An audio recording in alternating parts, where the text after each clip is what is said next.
बाबा जी की और हुजूर जी की प्यारी साथ संगत जी, राधा स्वामी जी, आज का दिन सचमुच संगत के लिए बेहद खास रहा। एक और बाबा जी ने अपनी दया और मेहर बरसाई तो दूसरी ओर हुजूर जी ने भी संगत को खुशी से भर दिया।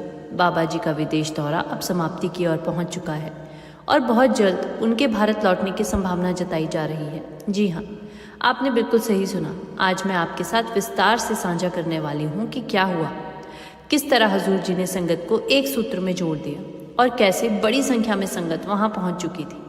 मुंबई में एक बहुत महत्वपूर्ण आपात बैठक को भी आयोजित किया गया, जबकि हुजूर जी का एक कार्यक्रम अचानक रद्द करना पड़ा। आगे बढ़ने से पहले आप सभी से निवेदन है कि कमेंट बॉक्स में राधा स्वामी ज़रूर लिखिएगा जी। और अगर आपको वीडियो पसंद आए तो दूसरे साथी के साथ भी ज़रूर साझा कीजिएगा जी। अब बात करते हैं बाबा जी के विदेश प्रवास की, जिसे लेकर आज कई महत्वपूर्ण जानकारियां सामने आई हैं। बाबा जी का विदेश दौरा अब समाप्त हो चुका है और बहुत जल्द बाबा जी भारत पधारने वाले हैं। पिछले करीब 2 महीनों से बाबा जी विदेश दौरे पर थे, जबकि हुजूर जी 10 तारीख को ही भारत वापस आ चुके थे। बाबा जी के यूके में एक कार्यक्रम बाकी था, जिसके लिए लगभग 3 हफ्तों का शेड्यूल जारी किया गया था। आज 16 तारीख है और आज बाबा जी ने करीब 1.5 घंटे तक संगत के सवाल जवाब किए। सच कहूँ तो ये कार्यक्रम बेहद अच्छा रहा। इस समय यूके में गर्मी का मौसम चल रहा है। आज मौसम काफ़ी ठीक था, हालांकि 2 दिन पहले वहाँ बहुत ज़्यादा गर्मी थी। इसके बावजूद यूके के कार्यक्रम में बड़ी संख्या में संगत पहुँची थी। कार्यक्रम पूरा होने के बाद बाबा जी ने सभी संगत को, कार्यक्रम के अंत में बाबा जी ने पूरी संगत को राधा स्वामी कहकर विदा किया और वहाँ से चले गए। आज करीब 1:20 तक बाबा जी स्टेज पर पहुँचे। सबसे पहले उन्होंने पूरी संगत की और प्रेम भरी दृष्टि डाली और उसके बाद सवाल जवाब का सिलसिला भी शुरू हुआ। कल शाम भी वहाँ काफ़ी बड़ी संख्या में संगत मौजूद थी। लगभग 4 से 4,500 हज़ार के करीब संगत वहाँ पहुँची हुई थी। बाबा जी ने संगत के साथ गीत भी सुने, शब्द भी सुने और कवालियाँ भी सुनी। कल बाबा जी का मूड बहुत खुश नज़र आ रहा था। ऐसा लग रहा था जैसे बाबा जी की संगत के साथ पूरी तरह आनंद ले रहे हों और सभी को अपनी दया मेहर से निहाल कर रहे हों। बाबा जी की मौजूदगी से संगत भी बेहद खुश थी। आज भी बाबा जी ने काफ़ी समय संगत के साथ बिताया और लगभग 2 घंटे के आसपास सवाल जवाब का कार्यक्रम किया। कल बाबा जी करीब 5 बजे वहाँ पहुँचे थे और लगभग 6:15 बजे तक संगत के बीच ही मौजूद रहे।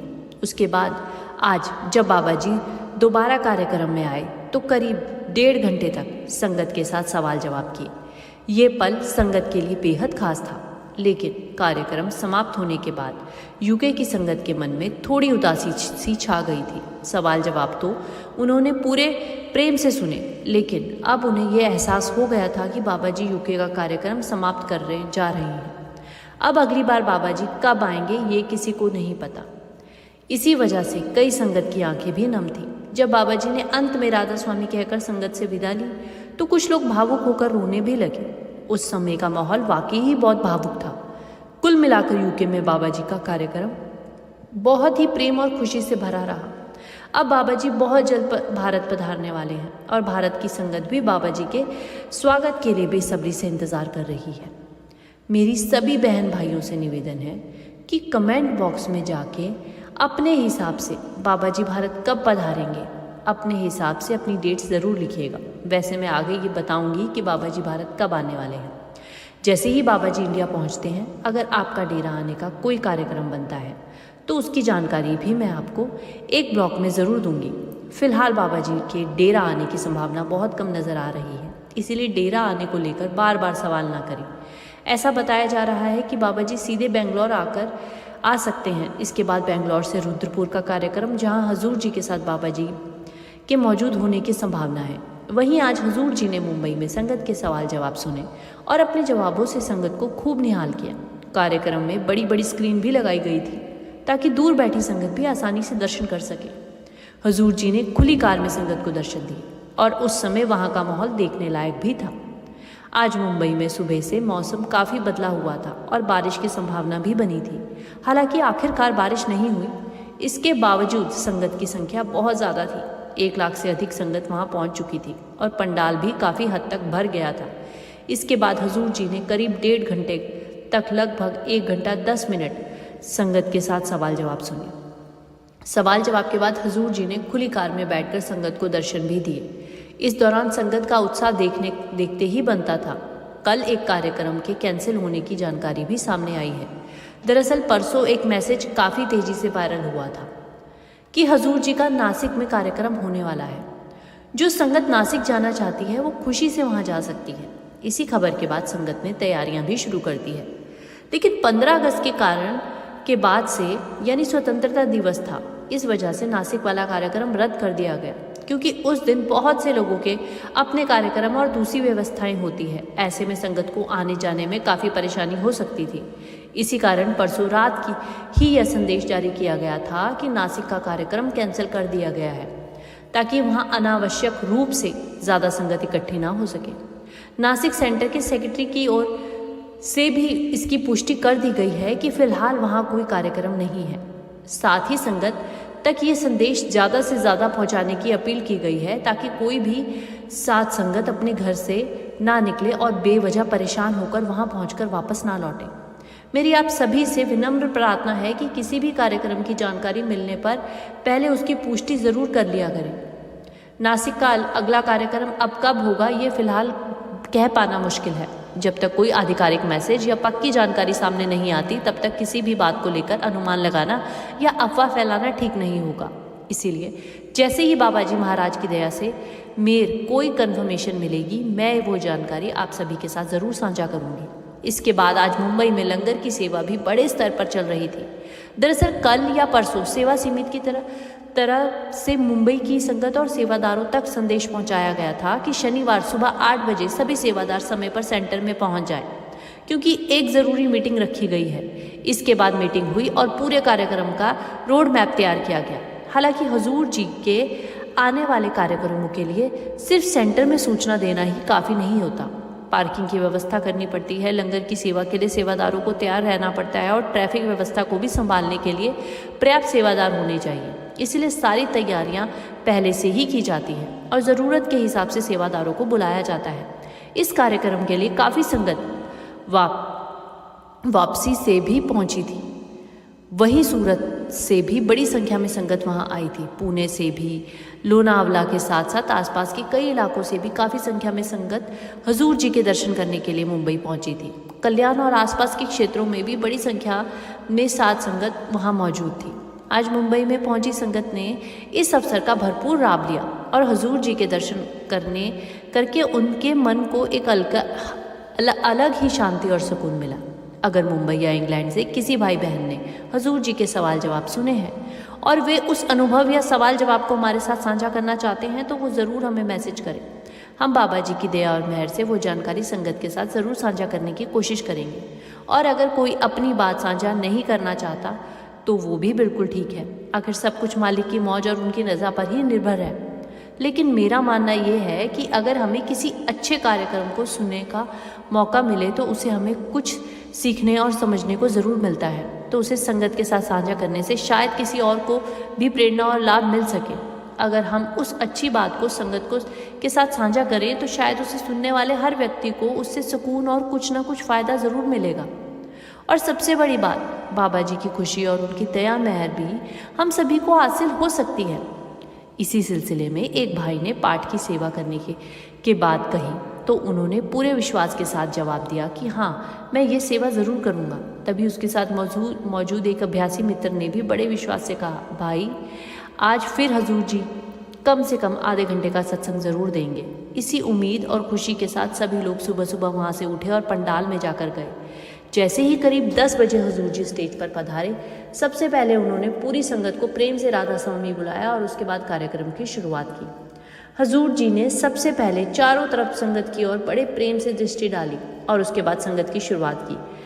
जैसे ही सत्संग शुरू हुआ, जिस भाई ने सुबह बड़े विश्वास से कहा था कि आज हजूर जी आधे घंटे का सत्संग ज़रूर करेंगे, उसके चेहरे का रंग ही बदल गया। उन्हें शायद यकीन ही नहीं हो रहा था कि उनकी कही हुई बात सच भी हो गई। लेकिन आप मालिक की मौज देखिए, मालिक की करनी भी कितनी अद्भुत है। हजूर जी ने वहाँ सचमुच पूरे आधे घंटे तक सत्संग किया। इसके बाद करीब 1 घंटा 5 मिनट तक सवाल जवाब भी किए। जिस भाई ने सुबह ये बात कही थी, उसने जब पूरा सत्संग सुना तो वो भावुक हो गया।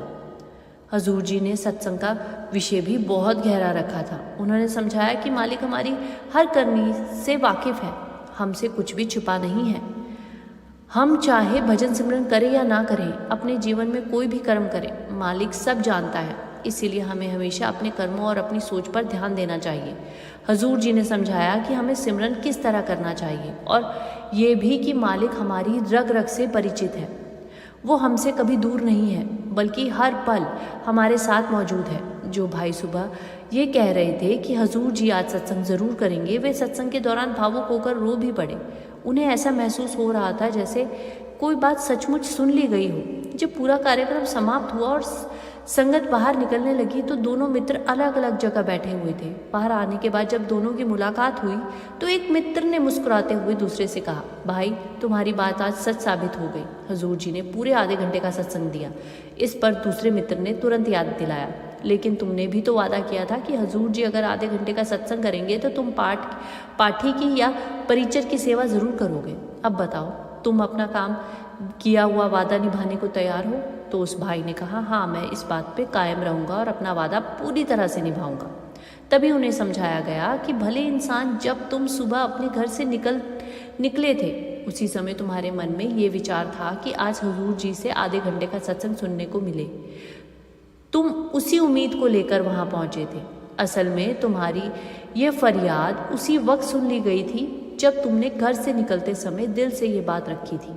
ये शब्द किसी साधारण व्यक्ति के नहीं बल्कि एक भजनीक के थे। उन्होंने समझाया कि भजन सिमरन का कोई निश्चित दायरा नहीं होता। जब इंसान सच्चे मन से भजन सिमरन करता है तो मालिक की कृपा और उसकी सीमा में बांधा नहीं जा सकता। वहाँ जो कुछ भी हुआ वो हजूर जी की दया और मेरे से मालिक की मौज और अद्भुत अनुभव था। इसे किसी चमत्कार के रूप में देखने के बजाय हमें ये समझना चाहिए कि सच्चे मन से की गई अरदास और भजन सिमरन इंसान के भीतर विश्वास और उम्मीद को मजबूत करते हैं।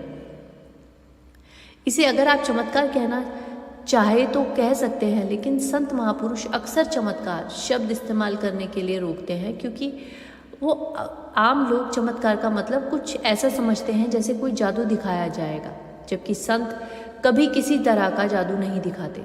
इसे हम दया कह सकते हैं, मेहर कह सकते हैं, बख्शिश कह सकते हैं या फिर ग्रेस कह सकते हैं। बात का भाव एक है कि जब किसी इंसान के अंदर सच्ची लगन पैदा होती है और मालिक की तरफ से उसकी राह आसान करनी होती है तो शुरुआत में उसे छोटी छोटी खुशियाँ और अनुभव मिलते हैं। जैसे किसी बच्चे को रास्ते पर चलाने के लिए उन्हें मिठाई या टॉफ़ी दी जाती है। जब इंसान उस रास्ते पर आगे बढ़ता है और नाम से जुड़ता है तब धीरे धीरे उसे परमार्थ की असली गहराई समझ में आने लगती है।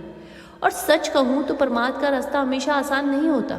इसमें कई बार कड़वाहट भी होती है, कठिनाइयाँ भी होती है और ऐसे अनुभव भी होते हैं जो इंसान को भीतर से बदलने पर मजबूर कर देते हैं।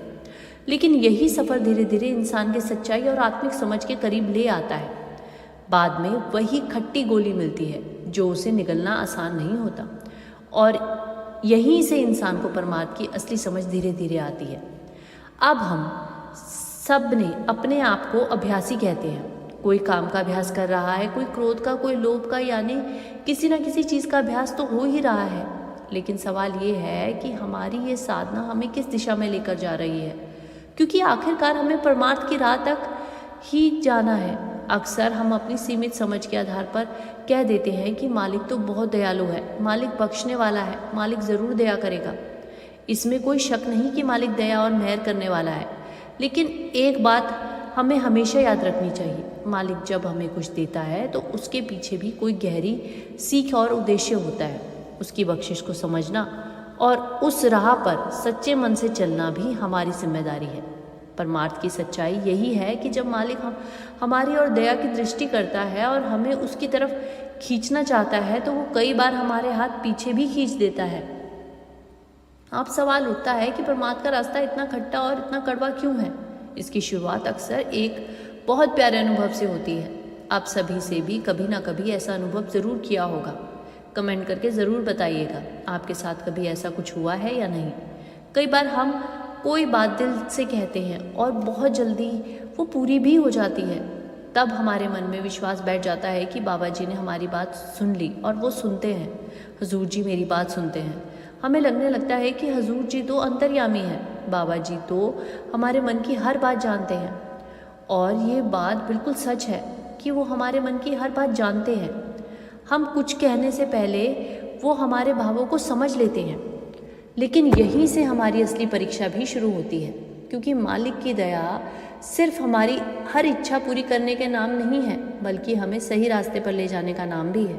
शुरुआत में हमें ऐसा लगता है कि हम जो भी मांगेंगे मालिक से वो हमें दे देंगे, लेकिन जैसे जैसे हम उनके बताए हुए रास्ते पर चलना शुरू करते हैं, ये यूं कहें कि जब मालिक हमें अपनी राह पर आगे बढ़ाना शुरू करता है, तब हमारी सोच, हमारी परिस्थितियां धीरे धीरे बदलने लगती है। इसके बाद जब हम अपनी कोई फरियाद उन्हें लेकर सामने आते हैं, तो वो तुरंत पूरी नहीं होती। वो हमारे मन में गलतफहमी पैदा होने लगती है। हमें लगने लगता है कि शायद हमारी आवाज़ उन तक नहीं पहुंची, शायद वो हमारी बात सुन ही नहीं रहे हैं। और यही पल होता है जब हम उसी सद्गुरु पर सवाल उठाने लगते हैं, जिन्हें हम अंतर्यामी और जानने वाला कहते हैं।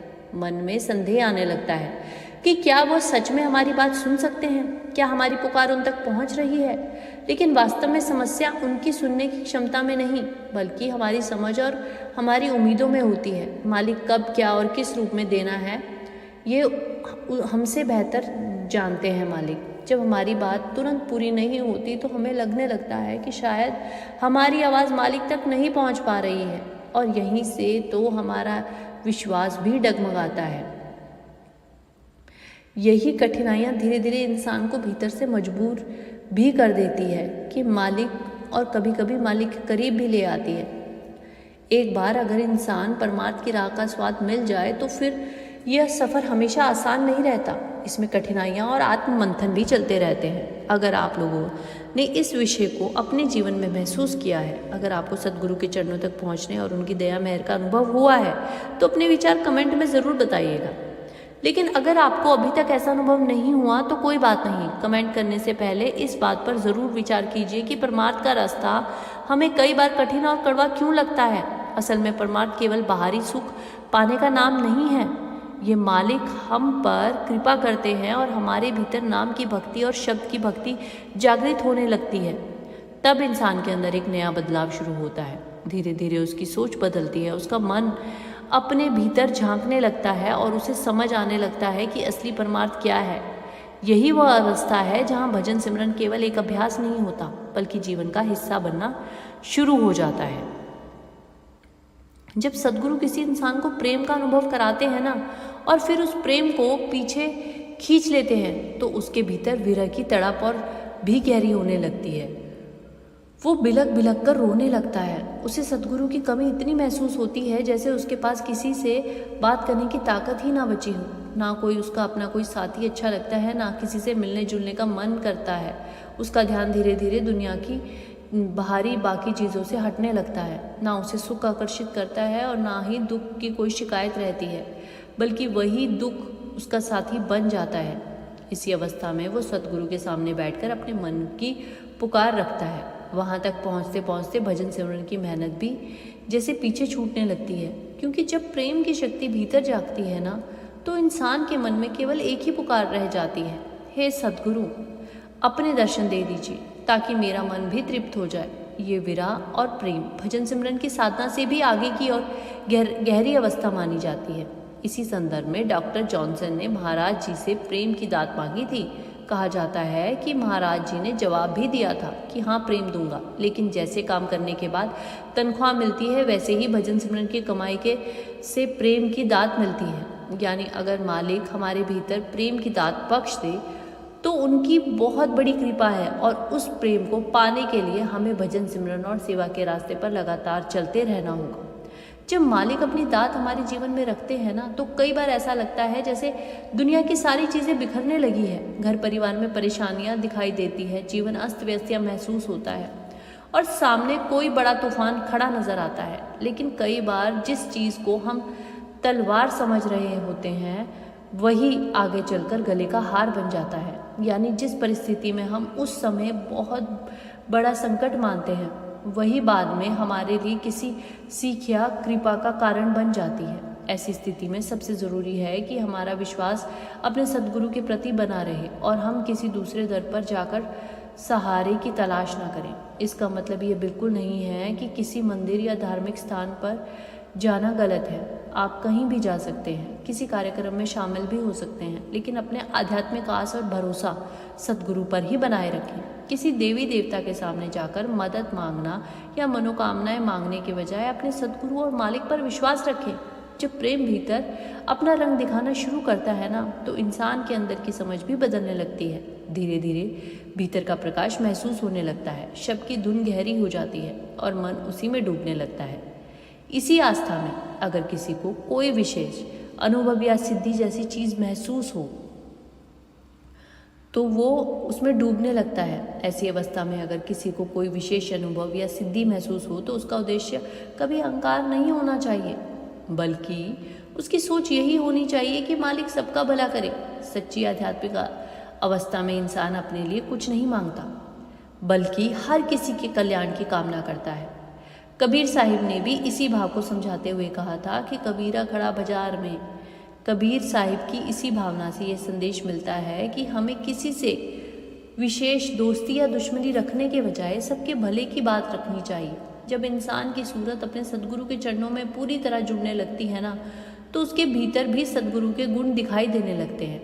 वो जितना भी सामर्थ्य होता है उतना ही विनम्र भी हो जाता है। उसे अपनी किसी विशेष अवस्था या अनुभव को दिखावा नहीं करना होता। वो चुपचाप अपने सद्गुरु के गुणों को अपनाकर जीवन बिताता है। उसके व्यवहार में एक अलग ही सहजता आ जाती है, चेहरे पर प्रेम दिखाई देने लगता है और उसकी वाणी में से जो शब्द निकलते हैं उसमें भी सद्गुरु के प्रति श्रद्धा और परमात्मा के प्रति प्रेम छलकता है। कहते हैं सद्गुरु की एक बात को सच्चे मन से मान लेना भी इंसान के जीवन की दिशा बदल सकता है। उसकी भक्ति और कृपा से परिवार के लोगों को भी आध्यात्मिक लाभ मिल सकता है। जब सद्गुरु किसी सेवक पर अपनी असीम दया करते हैं ना, तो उसकी पूरी जिंदगी बदल जाती है। लेकिन इसके साथ एक गहरी जिम्मेदारी भी आती है। इंसान के भीतर ये डर बना रहता है कि कहीं उसकी कोई गलती उसके सद्गुरु से दूरी का कारण तो नहीं बन जाएगी। वो हर कदम अपने कर्मों को लेकर सहज रहता है और यही भाव उसे विनम्रता की ओर ले जाता है।